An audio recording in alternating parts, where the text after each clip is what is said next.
Allahumma sholli. Assalamualaikum warahmatullahi wabarakatuh.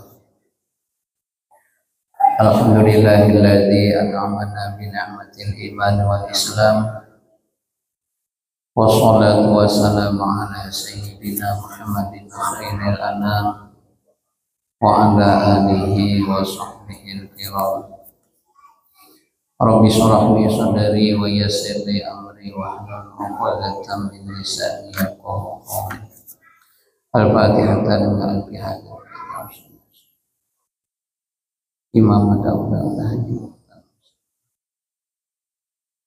wa sholihim wa qurahim syai'un lillahi wal Fatihah.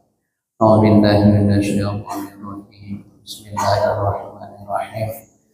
Alhamdulillahi rabbil alamin arrahmanir rahim maliki yaumiddin. Iyyaka na'budu wa iyyaka nasta'in ihdinas siratal mustaqim siratal ladzina an'amta 'alaihim ghairil maghdubi 'alaihim waladdallin. Bapak-bapak, ibu-ibu, kaum muslimin dan muslimat yang sholat waktu subuh rahimakumullah. Alhamdulillah, kembali pada subuh hari ini, walaupun dalam keadaan dingin, kita masih diberikan Allah kemauan untuk dapat berhenti di dalam Masjid Raya Al-Huda ini untuk melaksanakan ibadah sholat waktu subuh secara berjamaah. Kemudian sholat dan salam adalah kita kirimkan kepada junjungan kita Nabi besar Muhammad sallallahu alaihi wasallam dengan ucapan Allahumma shalli ala sayyidina Muhammad wa ala ali sayyidina Muhammad. Bapak Ibu kaum muslimin dan muslimat rahimakumullah, mari kita sambung pengajian kita. Ini masih ada hubungannya tentang sholat berjamaah. Bismillahirrahmanirrahim. Masailu fi sholatil jamaah. Masalah-masalah yang terjadi pada ketika melaksanakan sholat berjamaah. Yang pertama diantaranya, idza lam yajid jama'atan illa khalfa mubtadi'in aw nahwihi kafasiqin fal infiradu afdalu inda Ibnu Hajar. Apabila seseorang tidak memperdapati sholat berjamaah, illa kecuali ada sholat berjamaah khalfa mubtadi'in, tapi imamnya orang yang suka melaksanakan bid'ah, au nahwihi atau seumpamanya kafasiqin, atau ada sholat berjamaah tapi imamnya fasik, fal infiradu afdalu inda Ibnu Hajar, maka sholat sendirian artinya tidak berjamaah itu lebih afdal daripada berjamaah imamnya fasik atau imamnya suka berbuat bid'ah. Inda Ibnu Hajar, ini menurut Imam Ibnu Hajar Al-Haytami.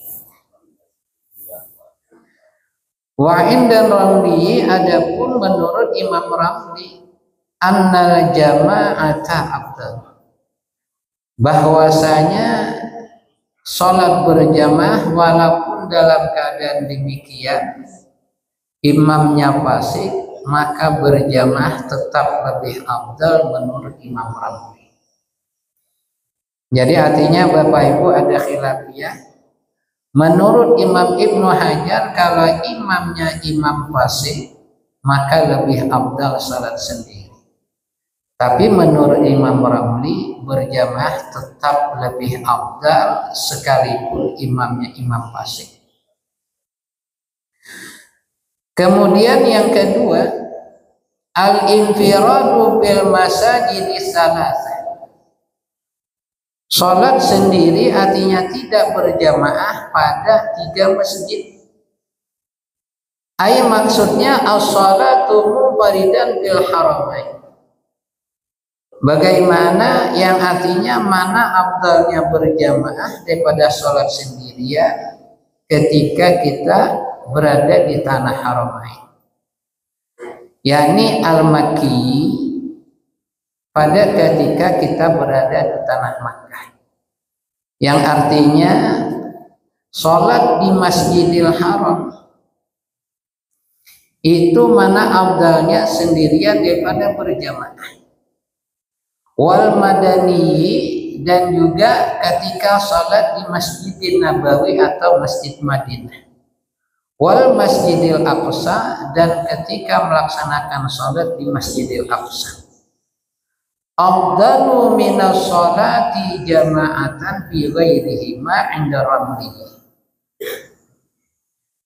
Sholat sendirian di Masjidil Haram, di Masjidil Nabawi dan Masjidil Aqsa itu lebih afdal daripada sholat berjamaah selain daripada 3 masjid tersebut. Ada bahasa kita Bapak Ibu, di Masjid Nabawi atau di Masjidil Haram kita sholat sendirian itu lebih afdal daripada berjamaah di masjid-masjid selain 3 masjid tersebut.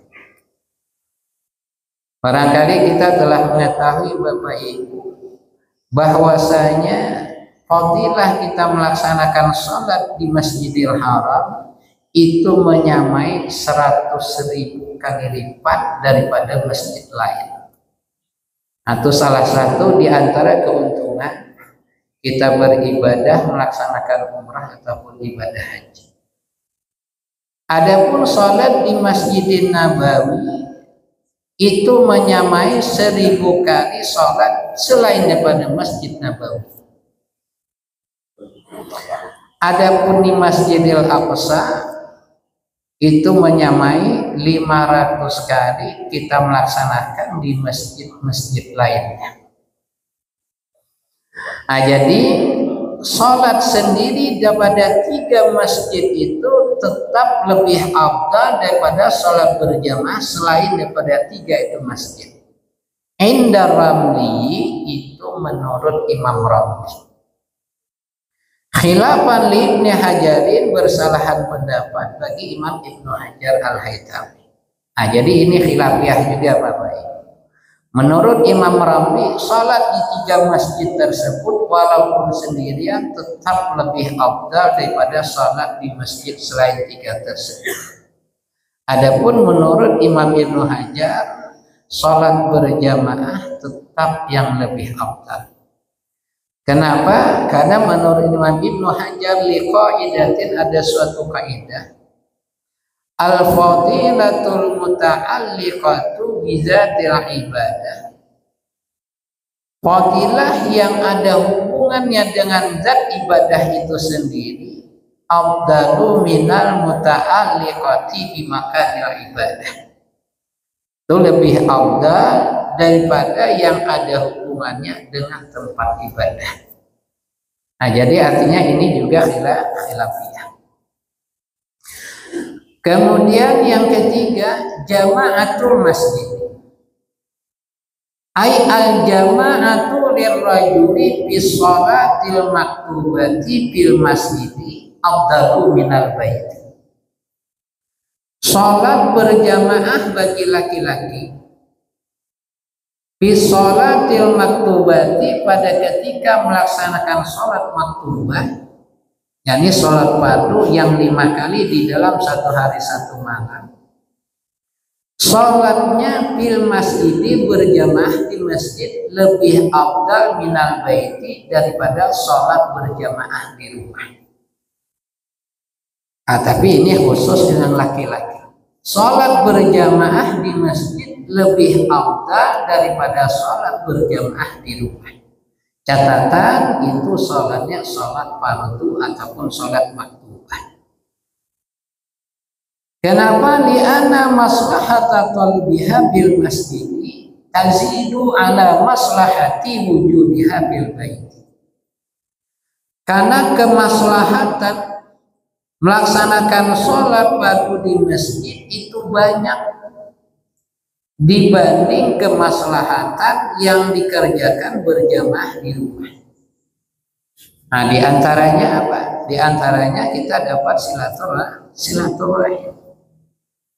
Nah, jadi kemaslahatan berjamaah di masjid itu lebih banyak daripada kemaslahatan berjamaah ketika di rumah. Wal jama'atu fil masjidi afdal. Maka sholat berjamaah di masjid bagi laki-laki itu yang paling afdal. Wa in kana tafutu ala ahlihi. Sekalipun dengan sebab laki-laki tersebut sholat di masjid sehingga keluarganya di rumah tidak dapat melaksanakan sholat berjamaah.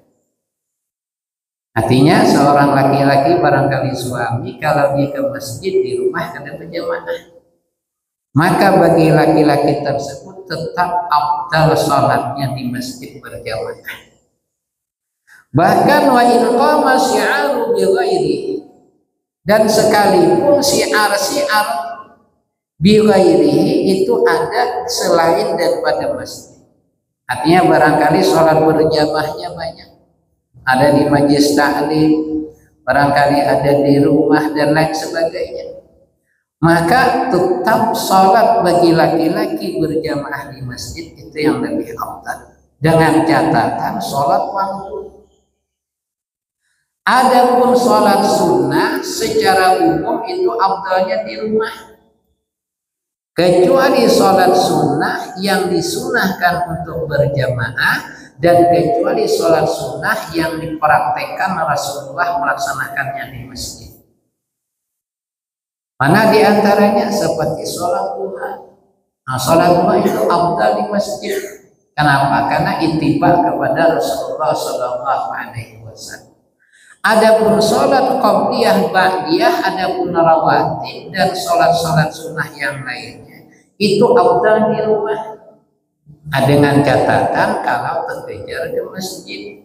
Ini tentunya nih yang rumahnya dekat masjid, qabliyahnya di rumah, setelah selesai qabliyah sempat dia ke masjid melaksanakan sholat berjamaah. Nah, kalau ba'diyahnya juga demikian. Sholat ba'diyah itu afdal kita kerjakan di rumah masing-masing, dengan catatan jangan sampai kita menjadi alasan untuk melalaikan sholat tersebut. Mana contohnya? Ini kadang-kadang kita niatnya ingin melaksanakan ba'diyah di rumah, tapi kadang-kadang di tengah jalan ada kawan meliwar kopi sehingga kada jadi melaksanakan ba'diyah. Kadang-kadang di jalan ada tetamu kawan asik berpandiran, ba'diyahnya terlalaikan. Kalau dalam keadaan seperti demikian, laksanakan saja ba'diyahnya di masjid, nyata terkerjakan. Kemudian lagi wa illam yata'attatil masjidu bi ghiyabi, tetap lebih afdal salat di masjid bagi laki-laki dibanding di rumah, sekalipun masjid itu tidak kosong dengan sebab tidak adanya orang tersebut. Artinya orang tersebut datang ke masjid berjamaah tidak ada pengaruhnya, anak datang kah kada kah tetap jamaah terlaksana. Nah, jadi secara umum sholat fardu atau sholat maktubah bagi laki-laki itu afdalnya di masjid. Kemudian yang keempat, tabayyunu halati imami, masalah yang bisa terjadi, kenyataan yang terjadi keadaan imam. Idza tabayyana anna imamahu kafir, apabila ternyata, nah tentunya setelah sholat ditahunya, anna imamahu kafirun, bahwasanya imam yang memimpin sholat ketika itu orangnya orang kafir. Nah, tapi ini hampir jarang terjadi. Orangnya pandai bacaan sebagainya jadi imam. Setelah jadi imam selesai rupanya orangnya kafir, artinya baru mengucap 2 kali syahadat. Au majnunun, atau setelah salat ternyata imamnya orang gila. Nah ini bisa juga terjadi, orang gila berusaha bacaan, dia berpulang ibadah sembahyang hanya ketahuan gila. Au imra'atun, atau ternyata setelah sholat imamnya itu perempuan. Nah, ini jarang nanti terjadi ya. Au makmumun, atau ternyata yang jadi imam ataupun yang kita ikuti itu ternyata makmum. Nah yang jadi imam si A, si B ikut kepada si A. Nah kita datang langsung ikut berjamaah niatnya kepada si B.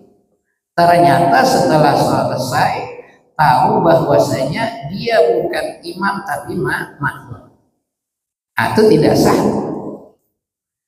Kemudian au bi saubihi najasatun zahiratun, atau pada pakaian imam yang kita ikuti ketika itu ada najis yang zahir.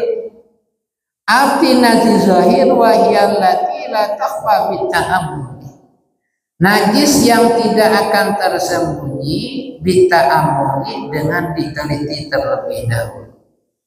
Nah misalnya setelah sholat rupanya ada teh cacak di belakang imam, atau ada teh cacak bagian luar daripada pakaiannya, itu yang zahir.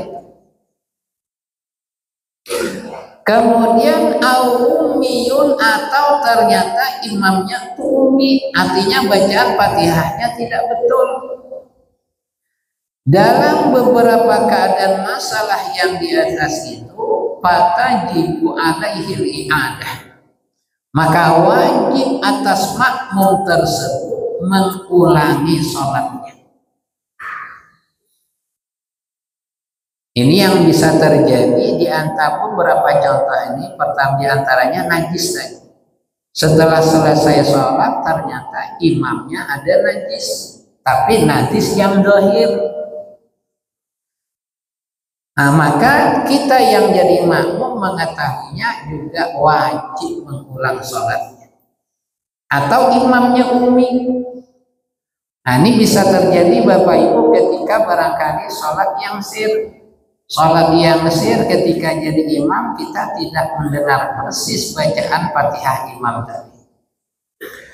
Ternyata setelah selesai sholat, kan biasa setelah selesai sholat itu kita baca Allahumma tassalam wa minkas salam ila akhir, disambung baca Fatihah.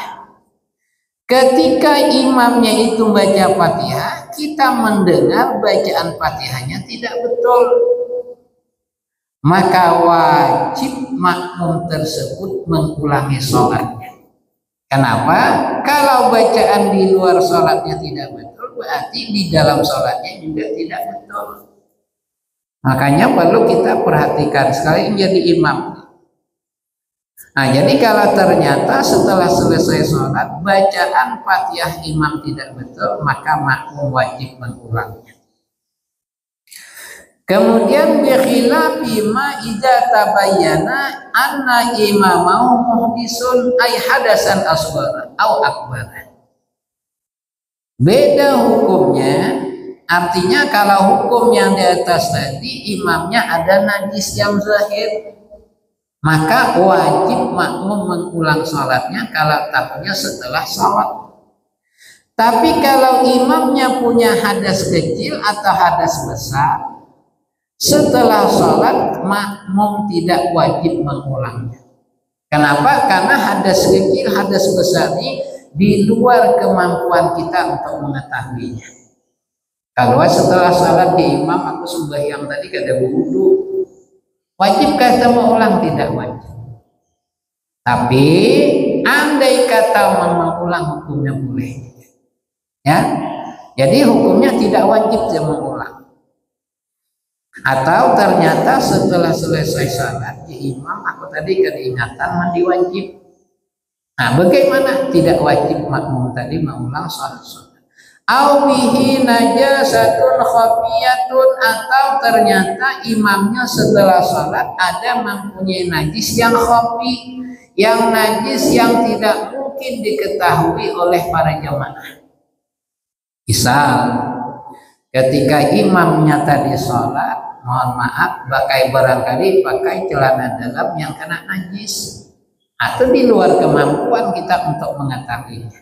Kalau demikian, para tajibu alaihi imadah, maka tidak wajib atas makmum itu mengulangi sholatnya. Nah, jadi Bapak Ibu, ketika kita melaksanakan sholat, kan di antara syarat sahnya sholat adalah suci pakaian kita. Yang artinya ini wajib kita perhatikan, pakaian jangan sampai ada najis dari luar sampai ke dalam. Mohon maaf nih, kadang-kadang kita yang diperhatikan hanya pakaian luar saja. Pakaian dalamnya juga wajib.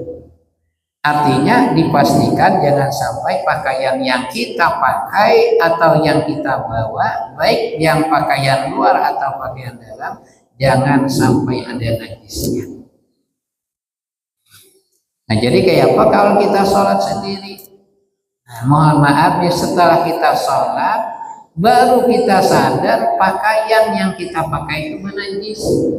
Bagaimana sholatnya? Kada sah sholatnya. Maka wajib mengulang sholatnya. Kalau kada sadar ketika sholat, setelah selesai sholat baru sadar nih pakaian dalam yang kita pakai ini tadi kena najis, wajib diulang sholat. Kemudian yang kelima, intizarul imami lid-dakhil, menunggunya imam bagi makmum yang baru masuk ikut melaksanakan sholat berjamaah. Yustahabu birruku'i wat tasyahhudil akhiri bisurutin, disunahkan bagi imam menunggu makmum yang baru datang firruku'i pada ketika rukuk. Nanti menunggu dilamakan sedikit. Ini kita sedang jadi imam, ketika imamnya Allahu Akbar rukuk. Ini ada yang baru datang nih, kedengaran hanya datang. Ini dilamakan sedikit, menunggu. Kenapa? Karena untuk memberikan kesempatan jamaah yang baru datang tadi untuk supaya dia dapat rukuk beserta imam. Kalau dia dapat rukuk, maka dapat rakaat. Mana lagi waktu menunggunya? Wat tasyahhudil akhiri, pada ketika tasyahud akhir. Tasyahud akhir ini sempat tidaknya berjamaah. Jadi ketika imam tasyahud akhir ada jamaah yang baru datang. Kalau secara umumnya biasanya nih hendak salam sudah.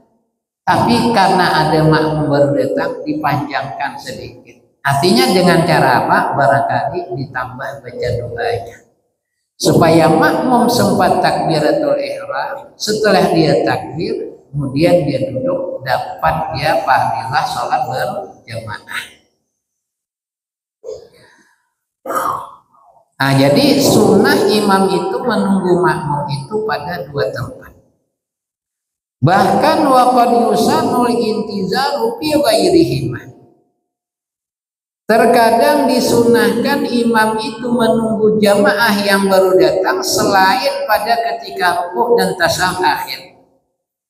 Mata wujidatil faidah, pada ketika didapatkan faidah. Mana di antaranya? Di antaranya selain ketika rukuk dan tasyahud akhir imam menunggu makmum tersebut, intizarun fi sujudis sani. Imam menunggu atau melamakan sedikit sujud yang kedua. Kenapa? Lil mukhtalifi li itmami fatihati hatta yarka'a. Karena makmum yang terlambat, makmum yang ketinggalan bertinggal daripada imam untuk menyempurnakan Fatihahnya sampai dia rukuk. Ini pelajaran yang kemarin Bapak Ibu. Bagi makmum yang ragu-ragu sudah baca Fatihah apakah belum? Atau makmum yang yakin belum baca Fatihah, ketika imam sudah rukuk makmumnya belum rukuk. Ketika berjamaah barangkali imamnya itu membaca ayatnya asik kedengarannya. Ketika imam rukuk Allahu Akbar, makmum ini timbul pikiran, saya sudah baca Fatihah apa belum? Atau yakin saya belum baca Fatihah. Ini wajib bertahan. Kemarin wajib bertahannya, berikan kesempatan paling lama tertinggal 3 rukun yang panjang. 3 rukun yang panjang batas akhirnya ketika imam sujud kedua. Kalau sebelum imam sujud kedua makmum selesai Fatihah, makmumnya rukuk sendiri, i'tidal sendiri, ikuti imam. Tapi kalau imam sudah bangkit dari sujud kedua, apakah imam berdiri untuk rakaat selanjutnya atau imam duduk tasahud, baik tasahud awal atau tasahud akhir. Ketika imam bangkit sujud kedua, makmum belum juga selesai Fatihah, maka wajib dia bergabung ikut imam. Kalau imam tasahud langsung wajib dia duduk tasahud, tidak rukuk, tidak i'tidal dan tidak sujud. Tapi nanti setelah imam salam wajib tambah 1 rakaat. Nah, jadi diantaranya imam menunggu atau melamakan sedikit sujud yang keduanya supaya makmum yang ketinggalan yang seperti tadi sempat selesai baca Fatihah. Yang kedua, al-intizaru bitatwilil khutbah, yaitu menunggunya tentunya di imam atau khatib bitatwilil khutbah dengan memanjangkan sedikit khutbahnya. Liman dakhala qurbal iqamati, bagi jamaah yang baru datang artinya hampir selesai khutbahnya, hampir sudah dilaksanakan iqamah. Tapi wastaghala bitahiyati, makmum atau jemaah yang baru datang tadi langsung melaksanakan sholat tahiyatul masjid. Nah, jadi bapak-bapak, ketika khatib sudah naik ke atas mimbar, yang hanya boleh dikerjakan jamaah itu hanyalah sholat tahiyatul masjid. Selain tahiyatul masjid tidak boleh. Dan itu pun tahiyatul masjidnya disunahkan ditakhfif, jangan berpanjang-panjang. Nah, jadi ada jemaah yang baru datang padahal khatibnya udah mau selesai, langsung sholat tahiyatul masjid, maka sunnah dipanjangkan sedikit khutbahnya tadi. Supaya apa? Liyudrikar rakaata, supaya makmum atau jemaah yang baru datang tadi sempat memperdapati rakaat, artinya tidak masuk. Kemudian yang ketiga, al-intizaru liman ulima min halihi annahu in raka'al imamu qabla ihramihi yuhrimu hawiyah, yaitu menunggunya imam bagi jamaah atau makmum yang diketahui keadaan makmum yang baru datang itu kalau imam langsung rukuk, makmumnya akan takbiratul ihram sambil rukuk. Nah, ini perlu hati-hati. Barangkali ketika jamaah baru datang, imam pas rukuk boleh saja Allahu Akbar, langsung setelah itu rukuk. Artinya di antara satu takbiratul ihram, yang kedua sunnah sebenarnya takbir intikal. Tapi untuk mengejar imam rukuk tidak sempat lagi takbir intikal. Boleh dia tidak mengangkat tangan, ikut datang Allahu Akbar. Yang penting sebelum kita turun badan kita batas daripada minimal. Nah, takbir, niatnya takbiratul ihram, setelah itu langsung dia rukuk. Nah, ini kalau bahasa kita, imam yang seperti ini juga sunnah menunggu biar dia beri kesempatan untuk dapat berdiri sempurna melaksanakan takbiratul ihram. Jadi bayang taziru qaiman hatta yuhrima, maka menunggu imam tadi akan jamaah yang baru datang qaiman hal keadaan imamnya menunggu dalam keadaan berdiri, artinya jangan rukuk dulu. Hatta yuhrima, sehingga setelah makmum datang tadi takbiratul ihram baru imamnya rukuk. Kenapa? Khaufan min butlani sholati, dikhawatirkan sholat makmum tadi bisa batal. Kalau dia takbir satu kali saja sambil rukuk, kalau takbirnya belum sempurna sudah rukuk, batal sholatnya. Maka sempurnakan lo takbiratul ihramnya baru turun rukuk. Kemudian yang keempat, al-intizaru limasbukin istighala bisunnatin. Sunnah imam menunggu, artinya menunggunya limasbukin bagi masbuk yang menyibukkan diri dengan bacaan yang sunnah.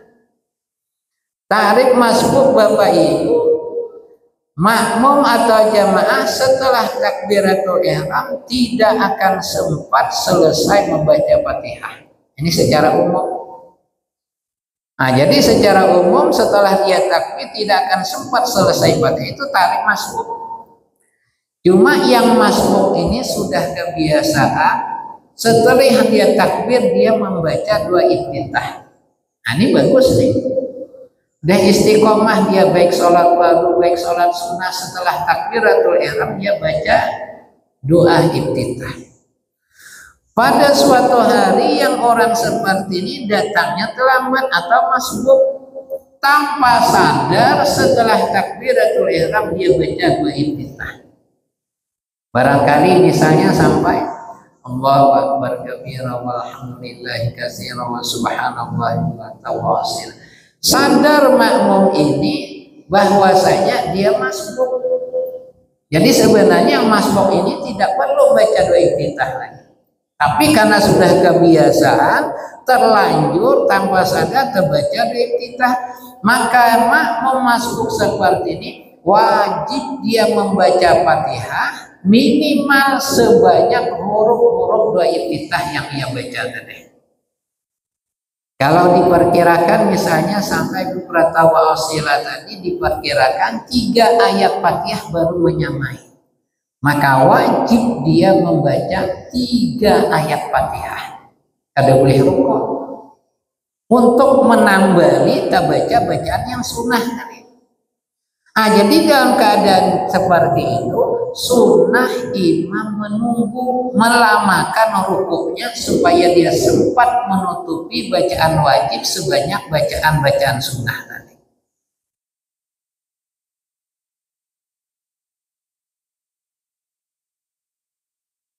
Wa ta'akhara ba'da ruku'i imani liya'tiya bil fatihati biqadri ma atabinal masnuni.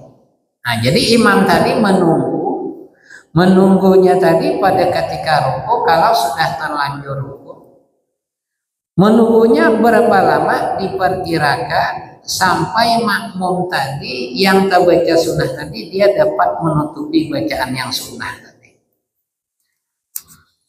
Nah, jadi andai kata ini imam ruku, makmumnya belum selesai menambali bacaan wajib kepada bacaan sunnah, imam bangkit, maka makmumnya tidak perlu rukuk lagi.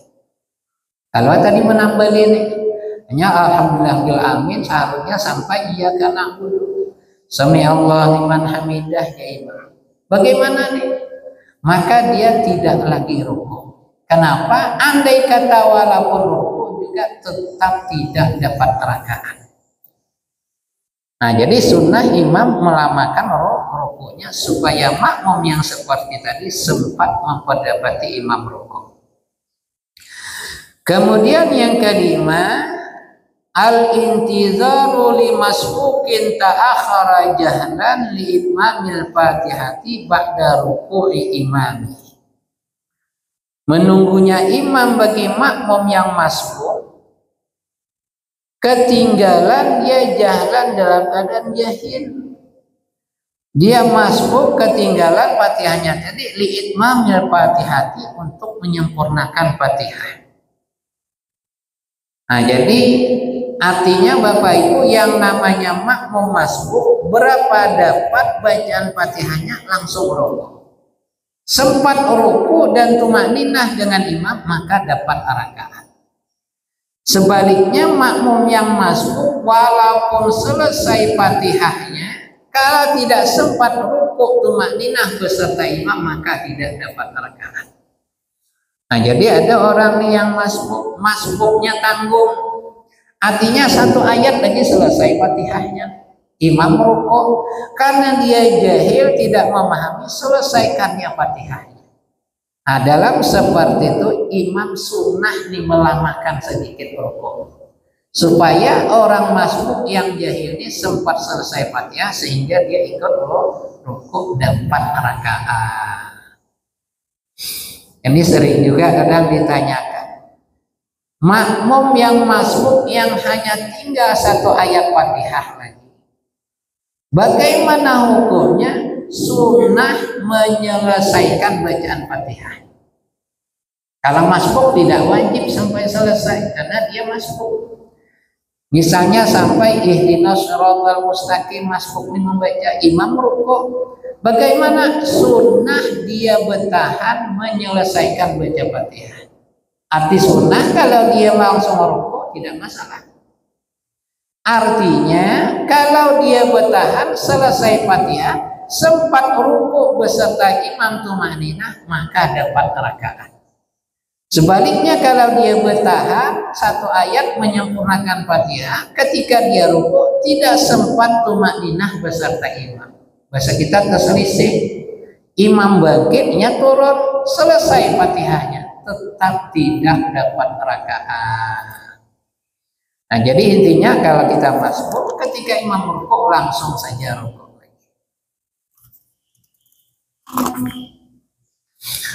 Nah, jadi masalah yang kelima tadi kembali yaitu imam itu sunnah menunggu bagi jamaah yang baru datang, pertama pada ketika rukuk dan yang kedua pada ketika tasyahud akhir, bisurutin dengan beberapa syarat, yaitu ayya sab'atun, syaratnya ada 7. Imam sunnah menunggu imam pada ketika rukuk dan tasyahud akhir.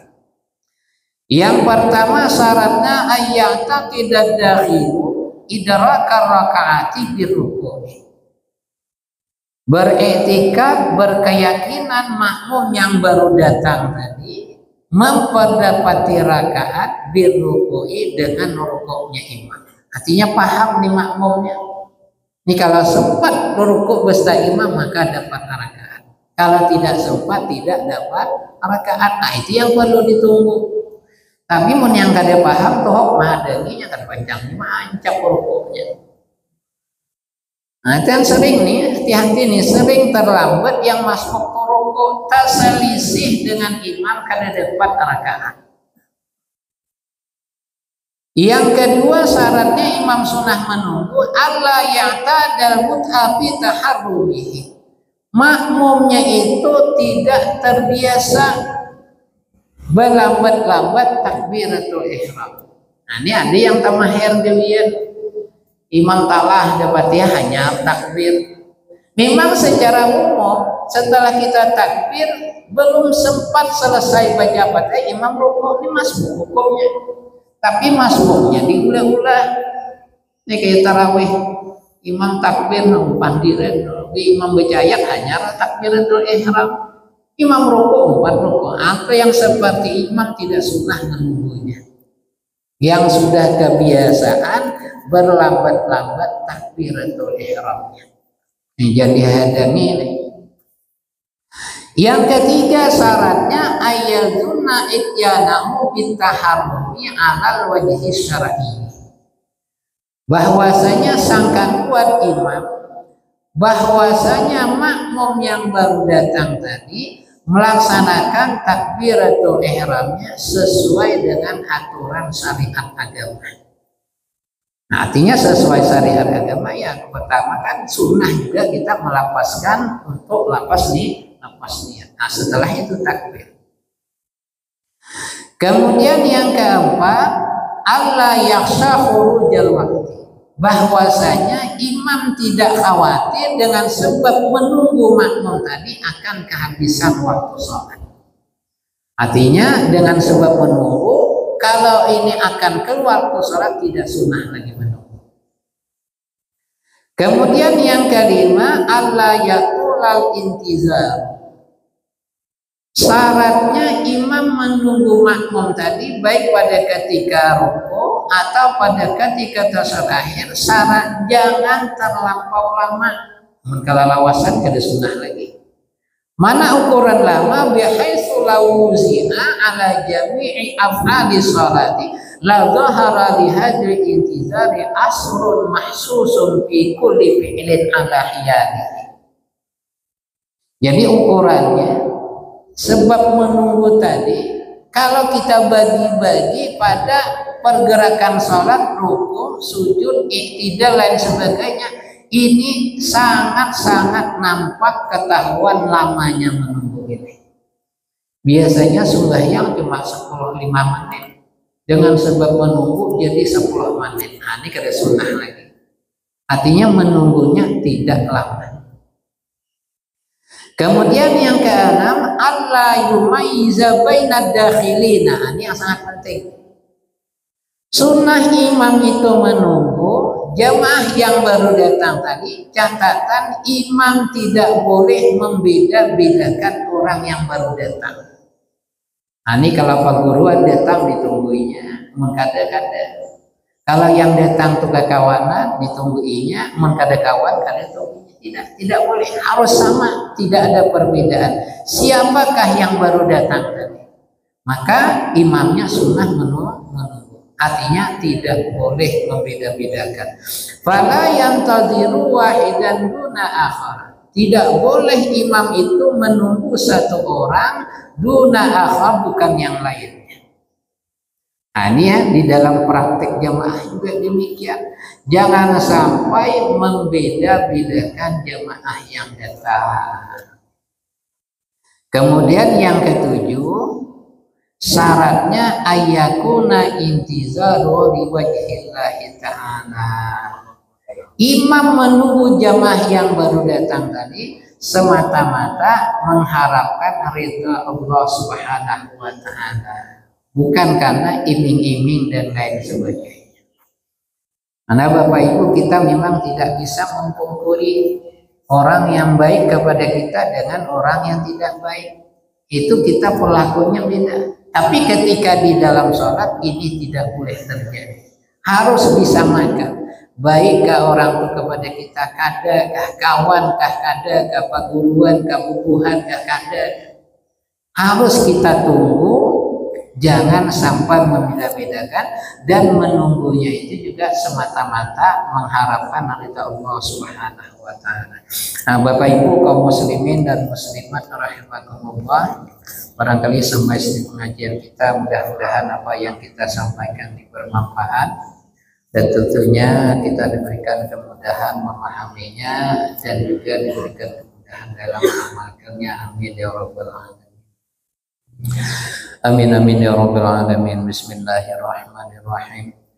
Alhamdulillahi rabbil alamin, wassalatu wassalamu ala asyrafil anbiya'i wal mursalin sayyidina wa maulana Muhammad wa ala alihi wa sahbihi ajma'in. Allahumma iftah lana futuhal arifin, Allahumma faqihna fid din wa la taj'alna mimma ya'kulu dunya bid-din. Allahumma inna nas'aluka 'ilman nafi'an wa 'amalan صالحا متقبلا ورزقا كثيرا حلالا طيبا مباركا وولدا صالحا جريما برحمتك يا ارحم الراحمين. ربنا آتنا في الدنيا حسنة وفي الآخرة حسنة وقنا عذاب النار. وصلى الله على سيدنا مولانا محمد وعلى آله وصحبه وسلم والحمد لله رب العالمين. تقبل الله منكم.